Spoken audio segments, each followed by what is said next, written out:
All right. Welcome back to Therapy Sessions. That's THAIRAPY Sessions. I'm your host, Auntie Hair Coach, and I help hairdressers discover your unique brand and use it to disrupt the beauty industry. Today, we're having our very first throuple on the show. I have two very special guests today. Erin is a self-professed old lady, fellow wearer of sensible footwear, teller of dad jokes, and lover of all things hair related. And Annie is a podcast host, cat mom, funmeister, forever 90s baby, and is probably thinking of food right now. The two of them make up the dynamic duo who founded The Hair Nerds, an alternative trade media source that celebrates people, not products.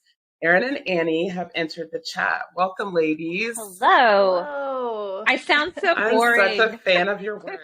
No, you sound so fun to me. So, like, Erin is 85. I'm also a fellow old lady, though. And drinks Ensure. Yeah, I like it. I like it. But are there shots of tequila in the Ensure? There are not. There are definitely not. No, because yeah, right, I was 19 once. Yep. Maybe you're 85. Indeed. Indeed. Mm-hmm.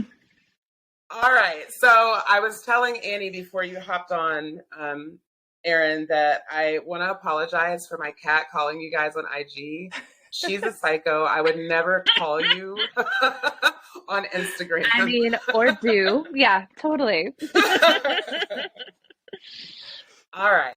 So because this is my first double interview, I want to make sure that we get to all of the juicy bits first. But I want to get the basics out of the way. So my first question is, and this is for each of you individually, who are you? And then we'll get to the hair nerd stuff shortly. But who are you, and how long have you been in the beauty industry? And then when did you fall in love with it? So whoever wants to go first. Do you want me to go, Annie? Okay. Yeah. I am Erin. And I had a very sassy grandmother who loved to be at the hair salon. And I was probably 3 when I started going. And I loved, I just immediately knew, I love this. I want to live. I want to live here at the beauty salon. And in Texas, the higher the hair, the closer to God. It was a real serious situation. So we spent a ton of time there. And I, fast forward to going to college, and I wanted to be a hairdresser, and my parents said absolutely not. I had to go get, quote unquote real job. And so I went to school in Boston and got a degree in marketing and one in journalism, and immediately started managing salons with my very fancy, very expensive degree. And that went over. That's obviously right. The next. I mean, that's the very next step, right? Obviously. My family was thrilled about that. But as I kind of went through the industry, I then started working with the school systems, and that's where I really, really fell in love with this industry. And I spent a decade in schools, and then we started the Hair Nerds, and it's just been this evolution of really finding a corner in the industry that I can be impactful without my cosmetology license. The big joke is that I just play a hairdresser on Instagram. Mm-hmm. and that's true. I mean, I know just enough to really mess up my hair. And so I try to stay out of it. I try to stay out of it. Thank God I have Annie, but yeah, I mean, I just have really kind of looked for this little corner where I can be super passionate about the industry and utilize the gifts that I have and the skills that I have, and make an impact on students and, independent brands. So that's me. Love that. Awesome. All right. Thank you. What about you, Annie? I love the question, who are you? It always makes me think of the caterpillar on Alice in Wonderland when he's like, yes. Who are you? It's like, oh yes. my gosh, I don't know. Who am I? I'm Annie. I have, let's see, gosh, I've been a part of the professional beauty industries for almost 18 years now. I think I started really close out of high school. Definitely a similar story to Erin. You know, parents were not super supportive of the path that I wanted to do. I actually, in high school, was getting myself set up to go to an arts college when I graduated, and quickly realized like it's going to cost a lot of money and I don't know how I'm going to pay for that. And also with an art degree, like what am I going to do with that? And for me, it made so much sense to go to beauty school because I get a lot of the same things that drive my passion for art and creative outlets and things like that. I definitely received through beauty school. And I actually, I did end up having to support myself through school. So I chose to go to aesthetics first. And I worked in aesthetics for the first 8 years of my career in a salon while also holding another job and just kind of like, because I wasn't like super in love with it. I always wanted to do hair was like really what I wanted. And it was just really expensive at the time. So I saved up money and I ended up one day like quitting my job out of nowhere. I quit like all of my jobs and I was like, I'm going to go back to beauty school. So I was a bit of an older cosmetology school student, but I went back and that's actually how I met Erin. She worked at the school I went to. And it was kind of like one of those make it or break it moments of like, okay, I have to make this career happen for myself one way or another. And so I actually ended up working with Erin a lot because of the position that she was in. She was our student services coordinator. So she was kind of your go-to for all of your needs to like help you get through. And so I was at her desk every day, like, hey, what can I do? Yep. That. So I definitely, I feel like that's where Erin and I kind of like started our bond of relationship was me just annoying her. Like, what more can I do? What else is there? What classes can I take? What shows can I go to? You know, is there like anything and everything? And then I worked behind the chair. I worked in salons for a while. And until we just had so much on our plate with the Hair Nerds brand, we like just couldn't hold standard salon jobs anymore because we were doing so much. And I think that was the moment of when I got to step away from behind the chair and actually go full on with what we do with our brand. Was the moment that it was like, this is what I meant to do. Right. Like, this is what I'm supposed to be doing in the industry. Yeah. Because I have always loved the industry. I have always found so much passion and excitement and like inspiration from it. But I think there was this definite moment of like, nah, I'm not meant to work with clients behind the chair. I'm meant to work with other hairdressers. For sure. That takes a special kind of person. It's customer service before it's anything. Absolutely. Yeah. Yes. I want to double back real quick because I'm just curious. I got my license in 1996, and it sounds like you were just maybe 10 years behind me. Yeah. Out of curiosity, how much did your license cost you? How much was cosmetology school? Yeah, that's a great question. Let's see. Aesthetics training, I think, ran me a little under $10,000. And thankfully I did qualify for loans. I definitely had to take out student loans for that. And then when I went back to cosmetology school, I did, because I was previously licensed, I did get a discount on school, and I didn't have to go for the full 1,600 hours, which was required in the state I was in. So my previous license kind of went towards some of that. So I think I want to say I ended up paying around maybe $16,000 or $17,000 for cosmetology school. Yeah, that would have been where you were at, Annie. Price. Yeah, full price. I think the full price student was over $20,000. Full price. In 2009, we were running at like $995. Or $19,995. So just a couple of dollars shy of 20 grand. In 2006, 2007, I was more in like the Midwest, like Utah type area at that point, and not in California, but we were absolutely every bit of 15 or 16 at that point. I mean, and I feel like since I've been out of post-secondary, it has gone up several $1,000s a year, and the hours have gone down. Surely post-COVID. So it's an interesting time because we're at like 1,000 hours now, and some some very pricey programs. So. Yeah. And I did choose, because when I went to aesthetic school, I did choose a name brand school to go to. So it was probably a little bit more than if I would have chosen maybe like a private school or something like that. But when I chose cosmetology, I actually went with a well-known private school.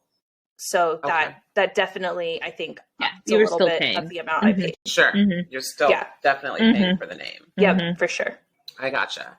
Okay. When I went, it was $7,000. So in basically 10 years, it more than doubled. Yeah, doubled. Isn't that wild? Yeah. Crazy. Okay. So I have to tell you guys, I have nominated myself as an honorary member of the Hair Nerds. I love it. I'm in that. In fact, I just made myself a new cart because all my t-shirts are kind of beat up looking, so I need some fresh ones for spring. So now that we have a better idea about who you guys are individually, tell us exactly who are the Hair Nerds and why should the beauty industry as a whole be excited about it? Yeah, I mean, I think because we're excited about you, right? The Hair Nerds, it really is like, we're kind of like the self-proclaimed like cheerleaders of the industry. Like we really focus on the good things in the industry. That is not to say that there are not a lot of things that, you know, we side-eye at. But what we're focused on and the part that we really want to push out to the world is that this is a very real profession.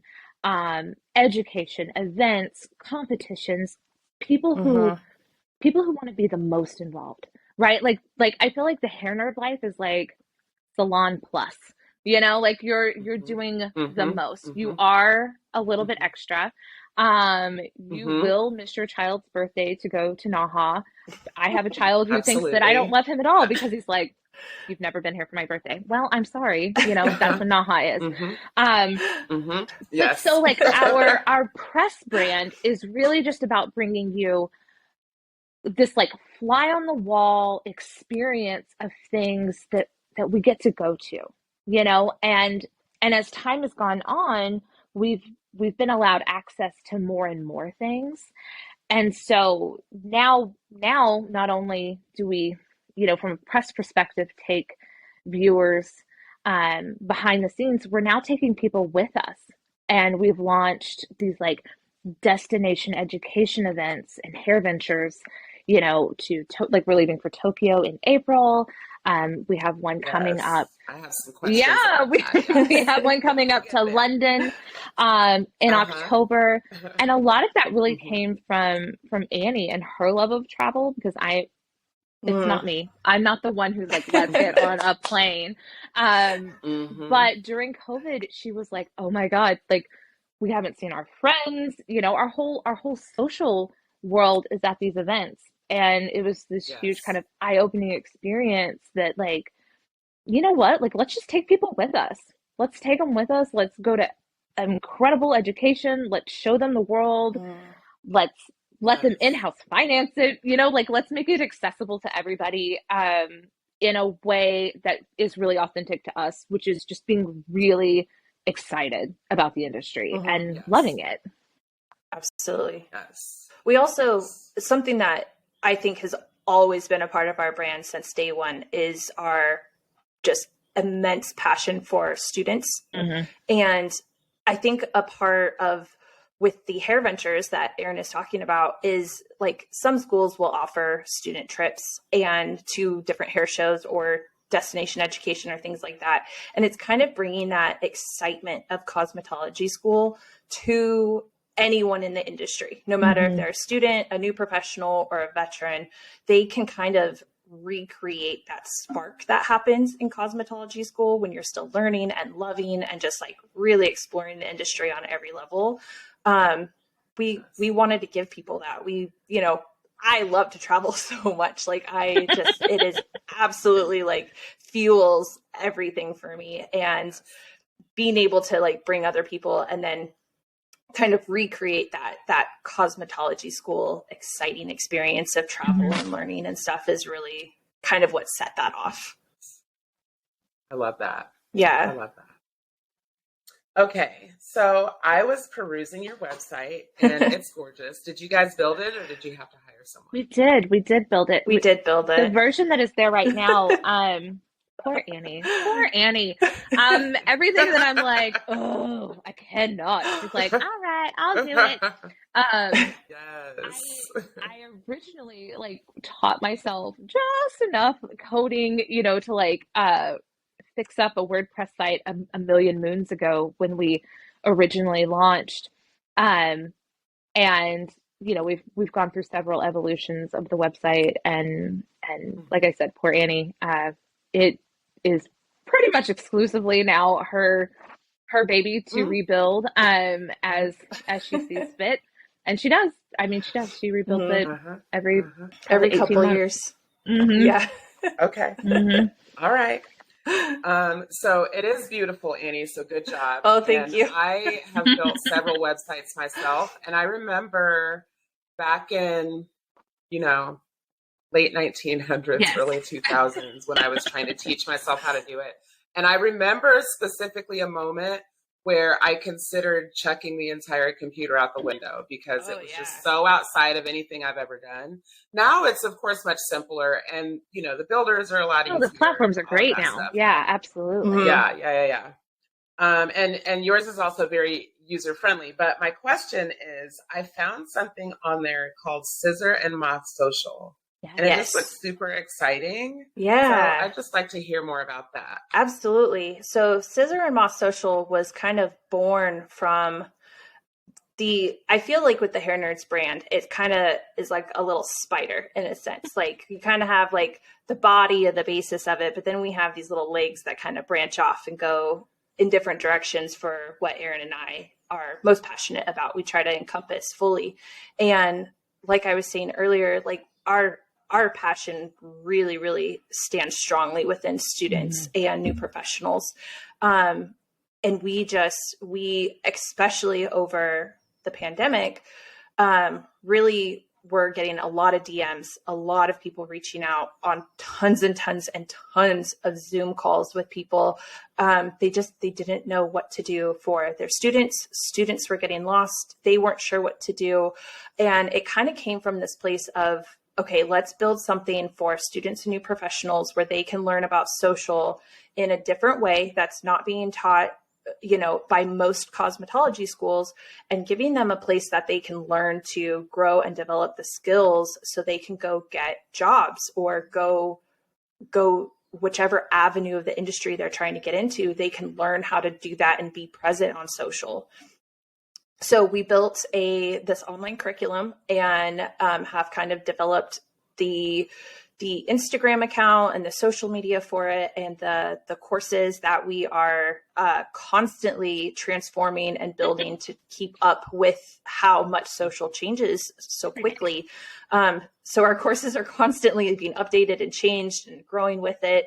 But it really is a place for them to have a solid foundation, a basic understanding of their brand, their why they're on social media, how to use social media for the pure purpose that they want to be online. Because social media is not just a cookie cutter, one size fits all. Here's a strategy, you know, everyone can follow this and be successful. So we really try to break it down for them in a better understanding.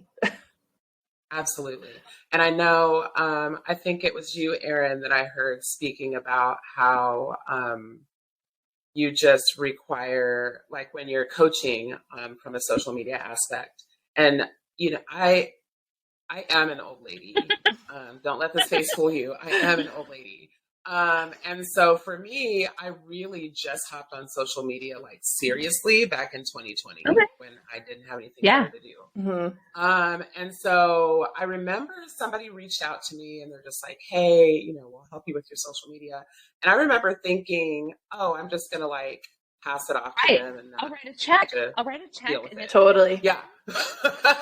Thank you. The client is going to fall from the heavens. Yeah, absolutely. Absolutely. Yeah. But I've heard you kind of speak to how people need to be a little bit more involved. Can you talk a little bit about that portion of the business? Absolutely. I mean, for us, and the thing that we notice is people have this kind of hatred for social, right? And I think that a lot of that comes from, one, not understanding it, 2, it taking a ton of time, and 3, not knowing what to post. And so when you are posting, you're just kind of like throwing spaghetti at the wall and hoping that something sticks. And so you're really always just spinning your wheels. You're spending an hour trying to put together a reels that gets 4 likes, and you see 18 other hairdressers, with 1 million followers and like brand deals, and it looks fabulous and luxurious, and you're kind of like, well, whatever. Like, social media is stupid, and I hate it, and yes, throw the computer out the window. But so in this industry, your personal brand is your personal brand. And so when you hand it off to someone, like I can write content and copy for you all day long, but I'm still not you. So I need to really know, like, what is important to you. I need to get into your head so that I can write as you, right? And so I don't think that people would hate social as much if they could do it quickly, they saw results from it, and they had a clear kind of strategy for what they were going to post. And so that was really where, Scissor and Moth was born from, because people come to you and it's exactly like that. Well, here's a check. Now I want 10,000 followers. It's always 10,000 also. Like it's always, I need 10,000 followers. Okay. That's where the magic happens, apparently. And so that only works if you also work with us, and people who come to you with that like kind of mindset want to walk away from it. And so that we just found that people get the best results when they're like hand in hand, we're best friends, and we're all up in the middle of your business, and doing social that way. Ask it, and then you guys take it where you want to take it. So the first question is, what prompted you to create these unique hair-focused experiences?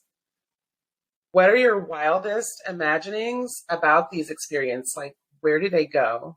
And the final question is, how do I get a press pass so I can come and cover one? Yes. We definitely, the Hairventures were definitely built from just a massive place of passion.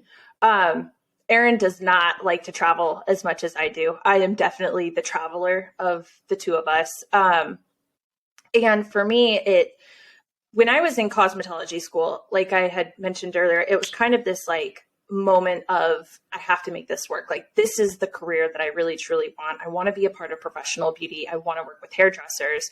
And I wasn't really sure what that was going to look like. So I just decided to go back to school. I'll get my license and I'll just figure it out as I go.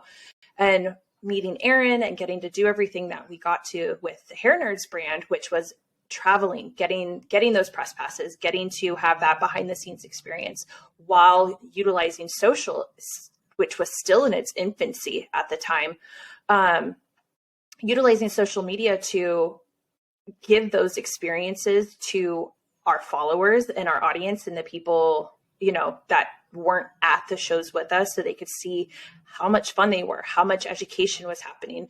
Kind of like a little taste of FOMO, if you will, of look at what you could be doing and learning and being a part of, come and join us, come join the fun. And with the pandemic and being stuck in our houses and not traveling, and I actually ended up going back to the salon, because I was stuck in my house so much. I ended up working in a salon where I live, and I still am working in the salon, because it does drive a lot of sense of passion for me, getting to do what I do there. And the Hairventures have definitely been a way of, okay, we love these experiences that we have gotten to experience for so long. We want other people to be able to experience this as well, especially for those people that may be too scared to take destination education on their own. Because there's stuff all over the world you could sign up and go to, but there are people out there that we have definitely found so far, even with just our small group of people coming to Tokyo with us, that was a big point for them of, I get to be with a group of people group of like-minded individuals that get to see what I want to see as well, get to experience what I want to experience. And I don't feel so scared to do it alone, because traveling internationally can be very scary, which like I have only ever traveled internationally to Canada by myself, and it was like kind of scary. Like going through customs and like all of that. Like Canadians are there to help you by yourself. I know.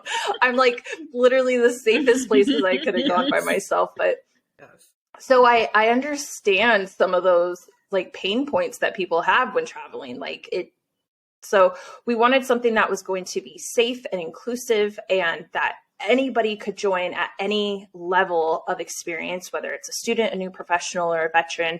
They would get some value out of the education we're providing and the things that we're doing, with also giving them the chance to go and explore on their own with lots of like free time and the ability to, you know, going to somewhere like Japan with our first Hairventure, there's so many things that people want to go and do, but giving them the option to go do those things, or, you know, giving them a day-to-day itinerary of things that they could do that doesn't require them to be alone. So it kind of, you know, it's for the extroverts, the introverts, the newbies, the veterans. It's really for everybody. I love it.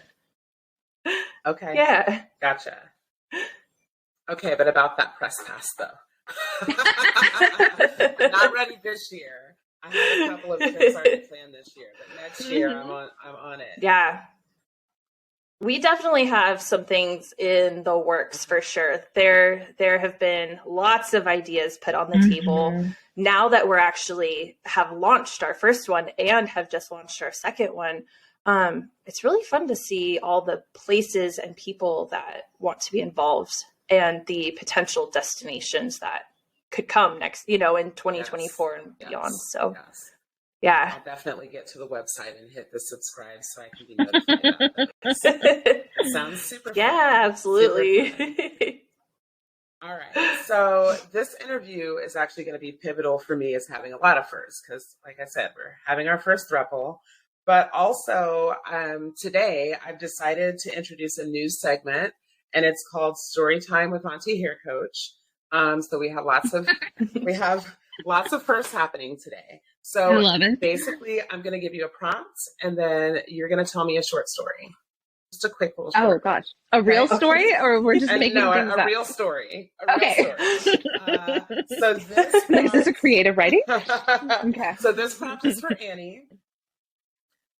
Tell us about the very first time. You can choose from one of two. Okay. Tell us about the very first time you messed up someone's hair, or tell us about a time a client pushed your boundaries. Actually, I have a really great story that so many hairdressers will be able to relate to. I was actually doing Erin's hair in the salon one day. She was doing my hair. Go ahead. Yes. All right. Yep. And we were at the salon because we weren't doing kitchen hair anymore. I was making her actually come into the salon, and it was like legit hair. And she wanted something a little bit like brighter. She's obviously a redhead. She wanted it to be, you know, nice and bright, but natural looking. And I feel like I had finally gotten her formula down to where she looked, you know, like Lindsay Lohan, like the most beautiful natural like pre-rehab ever. You know, like classy Disney Lindsay Lohan. And we were having fun. We were in the salon. We were by ourselves in the salon. So we were just having a great time. And I think we were like ordering dinner from across the street. So I wasn't super paying attention. And I had all my stuff out in the color lab. I had all my stuff pulled out, and I went in the back, and I had forgotten that I had taken the boxes and put them on the counter just so I could be ready to go. So I was looking through the color, and I pulled something because I did not read the box correctly. The brand I was using there weren't a number baseline. They were like a, 9 copper gold type of situation or whatever. And so I just saw the word gold. And I put a lot of gold into Erin's formula, usually at like a level 9. Well, I pulled a 6 gold. And I mixed up that formula and I put it all over her head and she had brown hair. Very dark brown hair. It was beautiful though. Like I have to say, and I still talk to her about this today because it was so good. Like she made the most beautiful brunette. Like we will never do this. I could see it. It was very dark. And there was like a little bit of some copper mixed in. So it was this like really rich, like dark burgundy, like this like brunette color. And just Erin was so mad. So did you have to quote unquote fix I'm still talking about it. You just like let it? Oh yeah. We definitely fixed it. Okay. Yeah, we came. Yeah. And it was really late. And like, so we ate our dinner, we went home. I was like, live with it because it actually like, it really did look so beautiful. And I stand by that to this day because it was I will hate it gorgeous. Tomorrow. Yeah. I probably have like one picture. Probably. Do you still have it? I'm like, that was so many phones ago. You know, so like you have to do the like, I'm taking you to the airport picture.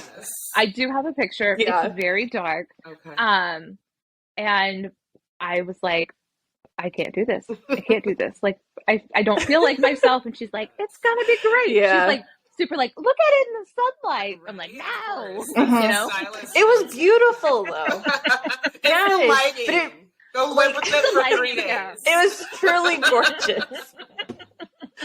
So we came back the next day to the salon and I like bleach washed her out and like lots of bleach washes later. To a bomb. Oh. Because we had to get pretty aggressive with it and then there was some damage and I'm like, I'm back on track now. But yeah. The bob was gorgeous also. So. Yes.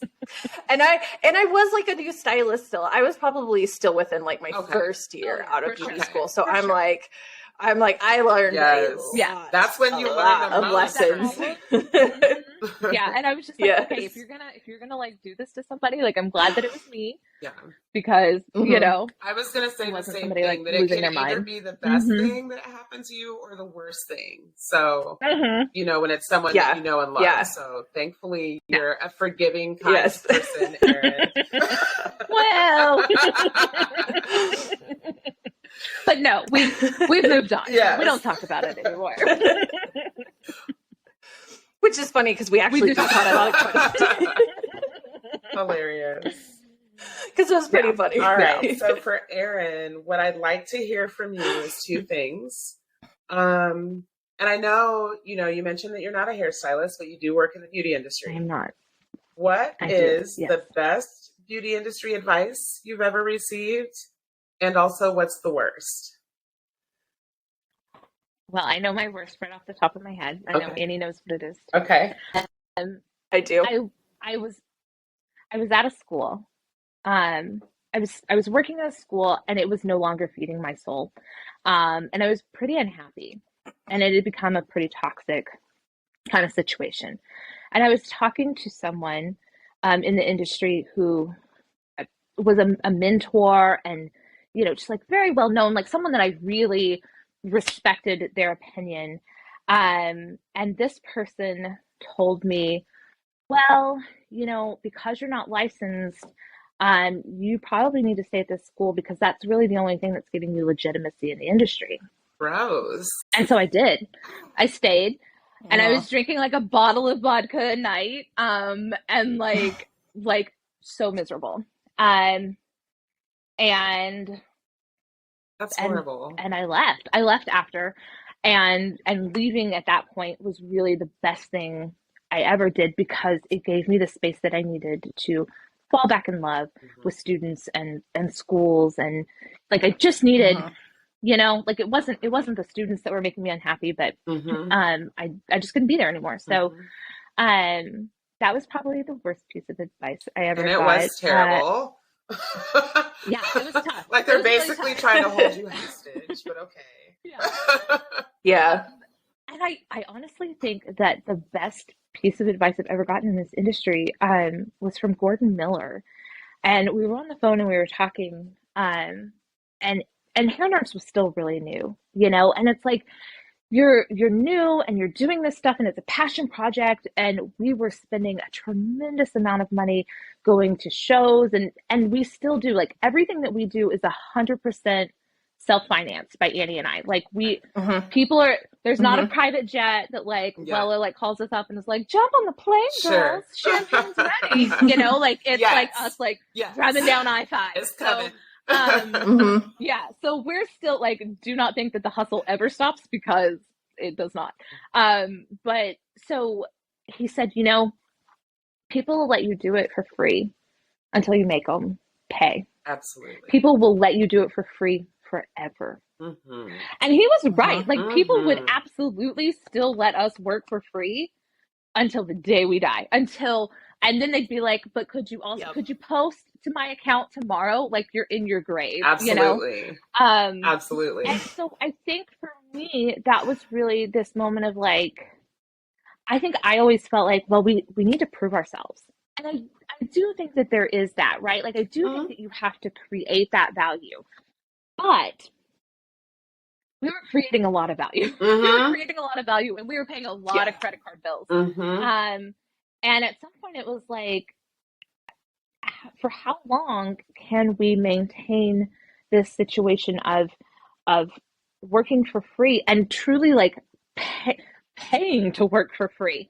And the answer to that was not that long. So, you know, we had to start getting more particular and choosy and find a way to monetize that worked for us. And that looked like, you know, we took on a lot of clients, and we do a lot of client work on the back end of the Hair Nerds, so that those things remain free and unbiased and, you know, independent. I gotcha. So yeah, Gordon Miller, smart guy. Awesome. Definitely. Yeah, that was great. I actually got goosebumps when you said it. That was really good advice. Okay. So this question is for both of you. Tell me, what do you consider to be the most important part of your story thus far? Ooh, I know right off the bat. Okay. For me, right? For me, it's this friendship. It's having this like this person that like ride or die, no matter what. I just know that like, okay, as long as like we're doing this together, like we're cool. We're gonna figure it out. And I think that everybody needs that person. And that person who calls you on your shit, that person who is like, I am not doing okay. And you're like, let's go on a Hairventure, right? Like, let's just we'll go to a class, we'll go to a show, like we'll do anything. Cause it's really easy to get uninspired in this industry and jaded and feel really worn down and burnt out. And I think that knowing that when we're working and when we are going places together, like I get to go hang out with my best friend, and yes, we're working, but like we still have a really good time. Less of a good time now that we're older. We have a good time with like room service. Yes, and, like, a really good we time. Have a good time. Like yes, going to bed early. But like we do, you know, we talk the whole time and engage on things, and those are the moments I think that keep you pushing through when it feels like, God, this is so much, like, am I spinning my wheels? Am I doing all of this work for free? Am I ever going to make money? Will this be successful? You start comparing yourself to other people, and you need that person. You need that friendship to bring it all back down and be like, yeah, like we're cool. Everything's cool. Love that. Take a breath. Love that. Or a nap. Yeah. It's kind of funny because this morning I feel like a lot of I feel like adult relationships today are like sending reels and memes back and forth to each other on social media, and that's like a new version of a love language basically. And I sent Erin a reels this morning, and it's kind of funny because I feel like, especially in U.S. culture, there is a lack of emphasis on the importance of friendship relationships with people.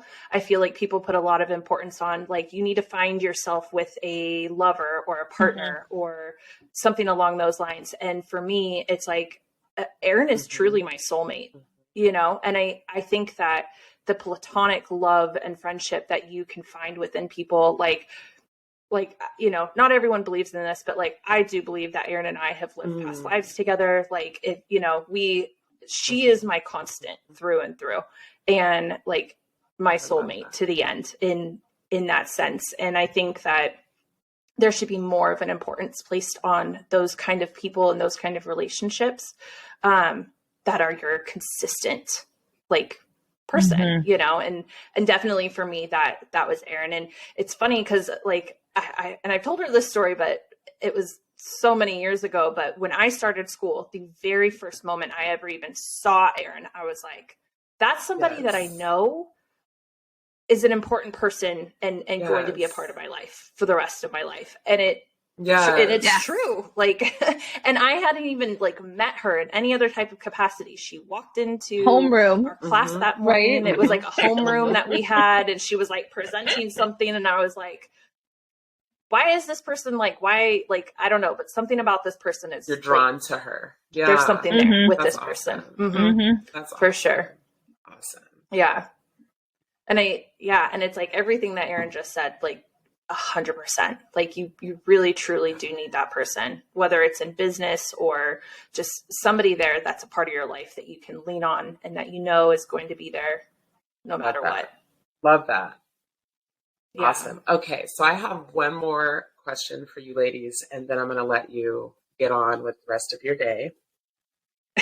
Get to work. My question is, what advice would you give your fresh-faced self that would help you? So you're fresh out of beauty school or fresh out of college, in your case, Erin.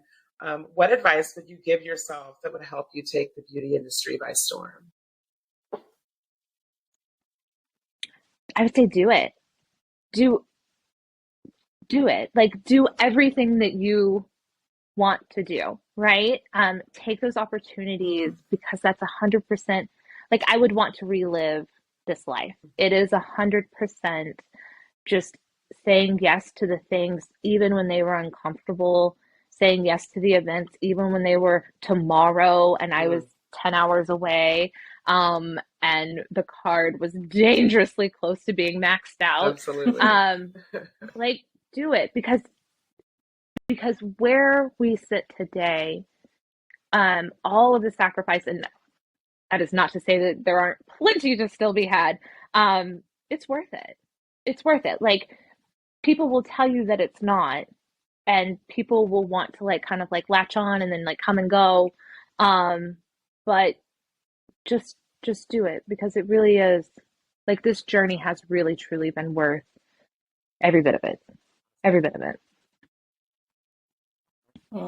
What about you, Annie? Do you have advice for baby Annie, fresh out of beauty school? Oh man, this is always such a hard question for me. I feel like mine definitely goes, I think, a little bit more on a personal level. I did not have a super supportive group of people around me when I went back to cosmetology school. It was like, all right, you're on your own. You know, like, if this is the path you're going to choose, like, you have to do it yourself. And it has taken a long time, I think, to like continue to push past that. And I think if I was like, had a moment to go back and talk to that little version of me, I think a lot of it, what I would have to tell her would be like, listen, you know, like, try your best to not listen to, you know, the people that are supposed to love and care about you. Like, I think it's really hard when they're the ones being like, I don't believe in you. You're going to fail. Like, you are never going to be successful. I don't know why you're doing this. Like, this is a waste of time and money. And I thankfully did push past that and continue to grow and work in the industry. But I think that I would have to have like sit down. Breaking some generations early.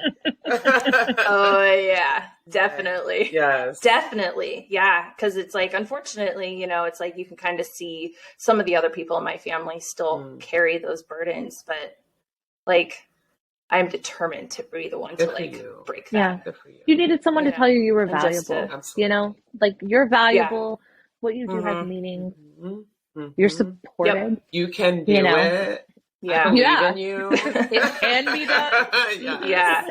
Yes. This love is it. not Yes. impossible. And I Yeah. think that, Mhm. yeah, you know, and I think that's just why it's always so important to Erin and I to talk to students and young professionals, because it's like, this industry is, I think, the Absolutely. best Mhm. industry, you know, like it is one of the Agreed. best industries that are out there. It is so full of like creative and interesting Versatile. and smart Mhm. and funny and versatile people. And it's like, I know that, like, thankfully today, I know that I bring a lot of value, that what I have to say and my journey and my experiences are definitely valid. And I know that I have a lot that I can pass on to future stylists, Mhm. the generations to come. And I think that it would have been nice to hear it when I was struggling the most, you know, mid-20s, supporting yourself, like going to school full time, like Yeah. it's tough, Such relatable content. you know, and there are so many people out there that are in the same Absolutely. situation. That's as what I us. was just going to And, say. like, Somebody is you going to know, hear this and be like, that's me. Yeah. Yeah. Awesome. yep. And you can make it, like, you can be somebody in this industry, because this, like, it's one of the most frustrating conversations that I think I have with people, but it's like, there is room for everybody in this industry, every single person. Like, there is so much room I say all the for people in time that professional beauty. scarcity is a myth. Like, everything that we need already exists. So, like, there's no reason to be in competition with each other. Yeah. No, totally agree. Support one another. Absolutely. It really, it's 100% about community. And that's what's so great about this industry is like when you find your community, you know, like you find home. You find home. So even if your biological home is total shit, and I know for a lot of students it is, because parents are like, don't do that, you know, so you're already like bucking the trend. Which is such a necessary it's like to grow. Yeah. Well, and I feel like that's like a common thread among hairstylists is we tend to have that little kind of renegade gene. They're just a little bit different than everybody else. Right? Yeah. Definitely. Yeah. Well, I appreciate you ladies so much. I'm so inspired by you. I'm so excited that you took my DM. And I'm definitely going to continue to follow your movement. And I'm just excited to see, I'm really excited to see the pictures and the content coming out of Tokyo. It's going to be a flood. Yes. You're going to have to put us on mute. No, thank you. Like, ugh, they're so annoying. I love it. Thank you so much, ladies. I'll talk to you soon. Thank you for having us. Thank you so much.